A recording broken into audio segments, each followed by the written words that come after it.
कैसे हो आप सब। स्वागत है एक बार फिर से आप सभी का आपके अपने YouTube channel knowledge for destination पर। गाइस बात करेंगे कच्चे कर्मचारी हरियाणा से आज की फटाफट खबरों को लेकर। तो आइए जान लेते हैं कौन सी खबर कहां से आई है। लेकिन गाइस वीडियो में आगे बढ़ने से पहले अगर आप चैनल से पहली बार जुड़े हो तो चैनल को भी जरूर सब्सक्राइब करें और वीडियो को भी लाइक कमेंट शेयर करना न भूलें। तो जान लेते हैं आज की फटाफट खबरें। तो गाइस सबसे पहली खबर है इंद्री से, जो कि सर्व कर्मचारी संघ को लेकर है। यहाँ पे सर्व कर्मचारी संघ ने अपनी मांगों को लेकर इंद्री नगर निगम कार्यालय में मीटिंग की है और इसमें कहा गया है कि सरकार ने पिछले 10 वर्ष से संघर्षरत कर्मचारियों की मांगों की सुनवाई ना करने और सुनवाई करने की बजाय दमन करने में फूट डालने, कर्मचारियों से धोखाबाजी, नज़रअंदाजी, भेदभाव करना सरकार की नीति रही है। और अब सरकार कर्मचारियों की मांगों का समाधान करे बगैर विधानसभा चुनाव है जो जा रही है। तो इसी को लेकर इन मांगों को लेकर यहाँ पे सर्व कर्मचारी संघ की मीटिंग हुई है। तो दूसरी बड़ी अपडेट है गाइज, यहाँ पे समय पर वेतन न मिलने के कारण गुस्साए मिड डे मील वर्करों ने डीसी को सौंपा ज्ञापन। तो यहाँ पे कैथल से बड़ी अपडेट है, जो मिड डे मील वर्कर हैं गाइज उनको वेतन है जो वो नहीं मिल रहा है। और इसमें कहा गया है कि मिड डे मील में काम करने वाली महिलाएं सभी विभागों के कर्मचारियों से कम वेतन पाने वाली है। और ऐसा ही नहीं बल्कि इनको जो वेतन है वो आज इस महंगाई में ना मात्र 7,000 रुपये महीना ही मिलता है, वो भी साल के पूरे 12 महीने की बजाय केवल 10 महीने ही वेतन है जो वो मिलता है। 2 महीने का वेतन है जो उनका काट लिया जाता है। और इतना कम वेतन मिलने के बावजूद भी जो सरकार है वो उनको वेतन है जो वो समय पर नहीं दे रही है। और इसी समय पर वेतन न मिलने के कारण यहाँ पे गुस्साए मिड डे मील वर्करों ने यहाँ पे डीसी के माध्यम से सरकार को ज्ञापन सौंपने का काम किया है और सरकार के खिलाफ नारेबाजी भी की है। तो वहीं पर नेक्स्ट अपडेट देखो यहाँ पे गाइस, जींद से है ये बड़ी अपडेट। सरकार मिड डे मील वर्कर्स का कर रही शोषण, सुनीता। तो यहाँ पे mid day meal workers union की मीटिंग बबली की अध्यक्षता में हुई है और यहाँ पे कहा गया है कि शिक्षा विभाग बजट नहीं होने का हवाला देकर पिछले 2.5 महीने से वर्करों का जो मानदेय है वो रोक रही है और मौजूदा सरकार मिड डे मील वर्करों का शोषण कर रही है, जिसके कारण गाइस यहाँ पे मिड डे मील वर्करों में भारी रोष है। और साथ ही उन्होंने कहा कि पिछले 5 साल में भाजपा सरकार ने प्रदेश में 5,000 सरकारी स्कूल मर्ज के नाम पर बंद कर दिए हैं, जिससे 10,000 वर्कर का जो रोज़गार है वो छिन गया है। तो यूनियन की अब प्रमुख मांग है कि मिड डे मील वर्करों को पक्का किया जाए और पूरे 12 महीने है जो वेतन दिया जाए। वर्करों का जो बकाया मानदेय है वो भी तत्काल है जारी किया जाए। तो यहाँ पे यूनियन ने कहा कि वे भाजपा सरकार की जन विरोधी नीतियों के खिलाफ लड़ाई लड़ेंगी और वर्कर्स की मांगों को लेकर यहाँ पे प्रवास करेंगी। तो गाइज़ ये जींद से बड़ी अपडेट थी और सरकार मिड डे मील वर्कर्स का शोषण कर रही है।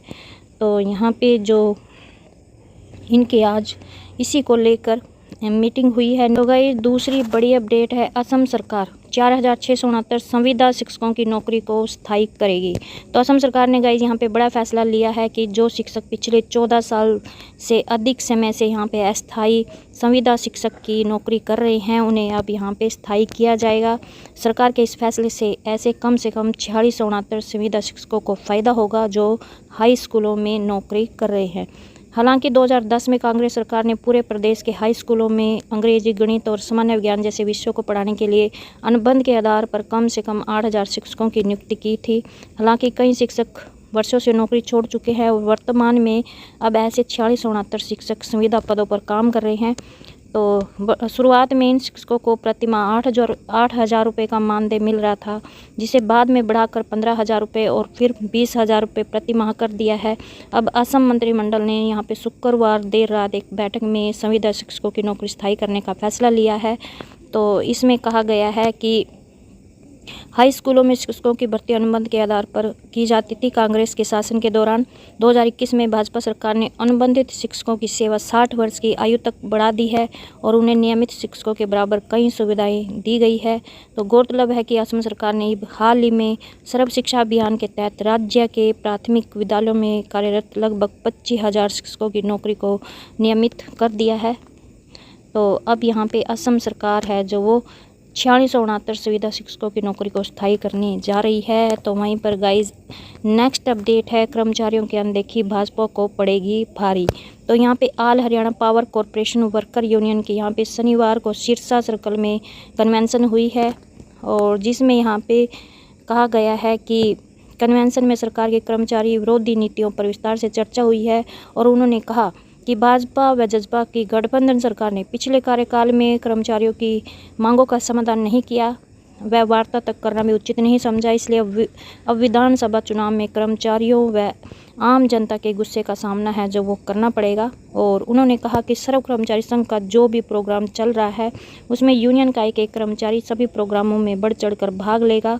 और यहाँ पे कहा गया है कि कर्मचारियों की केवल एकमात्र मांग है पुरानी पेंशन स्कीम बहाल करना, इससे कम कुछ भी स्वीकार नहीं किया जाएगा। उन्होंने बताया कि केंद्र सरकार की जो यूपीएस स्कीम है वो एनपीएस स्कीम से भी ज़्यादा खतरनाक है। कच्चे कर्मचारियों को पक्का ना करके जो सेवा सुरक्षा बिल के नाम पर गुमराह करने का चुनावी षड्यंत्र वास्तव में कर्मचारियों को सारी उम्र कच्चा रखने की गारंटी है। तो उन्होंने कहा कि सभी विधानसभा प्रत्याशियों को कर्मचारियों की मांगों का मांग पत्र देकर उनको अपना व उनकी पार्टी का रुख स्पष्ट करने की चर्चा करेंगे। वहीं पर नेक्स्ट अपडेट है चौकीदारों की मांगों पर विचार विमर्श किया। तो सर्व कर्मचारी संघ से संबंधित गाइस यहाँ पे हरियाणा राज्य चतुर्थ श्रेणी सरकारी कर्मचारी यूनियन की राज्य कमेटी की बैठक है वो जिंदल पार्क में रितु नहला की अध्यक्षता में हुई है, जिसमें कहा गया है कि कस्तूरबा गांधी स्कूलों में जो चतुर्थ श्रेणी कर्मचारी जैसे कि मैस कुक चौकीदार स्वीपर इनकी मांगों व मुद्दे पर विचार विमर्श किया गया। और बताया गया है कि कस्तूरबा गांधी स्कूलों में जो चतुर्थ श्रेणी कर्मचारी हैं उनको पक्का किया जाए और जब तक पक्का नहीं किया जाता तब तक न्यूनतम वेतन 26,000 रुपये दिया जाए। हेड कुक हेल्पर व स्वीपर को रात्रि में महिला वार्डन के साथ ड्यूटी पर नहीं लगाया जाए आदि मांगों को यहाँ पे इसमें शामिल किया गया है, जिस पर यहाँ पे विचार विमर्श है जो वो किया गया। तो नेक्स्ट अपडेट है गाइज यहाँ पे रोडवेज कर्मचारी 21 सितंबर को करेंगे प्रांतीय कन्वेंशन, राजनीतिक पार्टियों को सौंपेंगे ज्ञापन। रोडवेज वर्कर यूनियन संबंधित सर्व कर्मचारी की केंद्रीय कमेटी की है जो वो मीटिंग हुई है और जिसमें यहाँ पे कहा गया है कि सरकार की ओर से लगातार रोडवेज कर्मचारियों की मांगों की अनदेखी है जो वो हो रही है। इसके खिलाफ अब 21 सितंबर को राज्य स्तरीय कन्वेंशन और सभी राजनीतिक दलों को ज्ञापन सौंपने का जो काम है वो किया जाएगा। इसमें मांग की जाएगी कि सरकार अपने घोषणा पत्र में स्पष्ट करे कि क्या निजीकरण बंद कर 10,000 सरकारी बसें शामिल होंगी, लिपिक चालक परिचालक व अन्य कर्मचारियों के वेतन संशोधन होगा। राज्य प्रधान नरेंद्र विनोद ने कहा कि 9 वर्ष के कार्यकाल में सरकार का रवैया कर्मचारी विरोधी रहा है। मांग के विपरीत 362 रूटों पर 3658 प्राइवेट बसों को परमिट दिया गया। इस दौरान यहाँ पे कहा गया है कि रोडवेज कर्मचारियों की मांगों पर गंभीरता से विचार कर लागू करने की बजाय सरकार लंबे समय से टरकाऊ रवैया है जो वो अपना रही है। तो यहाँ पे रोडवेज कर्मचारी 21 सितंबर को अपनी मांगों को लेकर प्रांतीय कन्वेंशन करेंगे और राजनीतिक पार्टियों को यहाँ पे ज्ञापन सौंपने का जो काम है वो किया जाएगा। तो ये थी गाइस आज की छोटी बड़ी अपडेट। आई होप आपको ये अपडेट अच्छी लगी हो। प्लीज़ चैनल को सब्सक्राइब और वीडियो को लाइक कमेंट शेयर करना न भूलें। धन्यवाद।